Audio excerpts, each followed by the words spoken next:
بسم اللہ الرحمن الرحیم۔ السلام علیکم ورحمۃ اللہ وبرکاتہ۔ آج میں اپنے دوستوں کو ایک سٹوری سنا رہا ہوں۔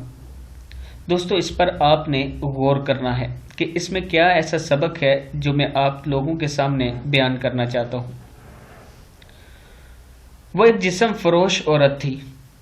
اسے ایک مرد ملا جو بہت امیر کبیر تھا۔ وہ کوئی نیکی کرنا چاہتا تھا، بہت بڑی نیکی۔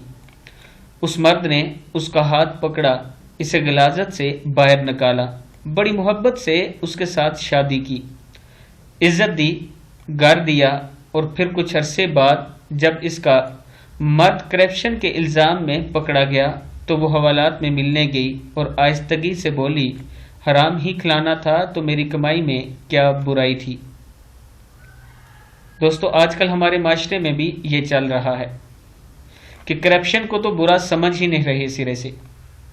آپ کسی بھی سرکاری محکمے میں چلے جائیں، وہاں پہ کرپشن ہو رہی ہوتی ہے، ہر شخص کرپشن کر رہا ہے اور پھر بڑے فخر سے کہتا ہے کہ میں نے آج تک اپنی اولاد کو 1 روپیہ حرام کا نہیں کھلایا، جبکہ اس کی صبح کی ابتدا ہی حرام سے شروع ہوتی ہے اور انتہا بھی حرام پہ ہوتی ہے۔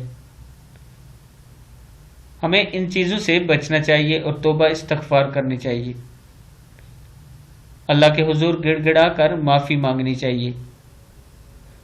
السلام علیکم ورحمۃ اللہ وبرکاتہ۔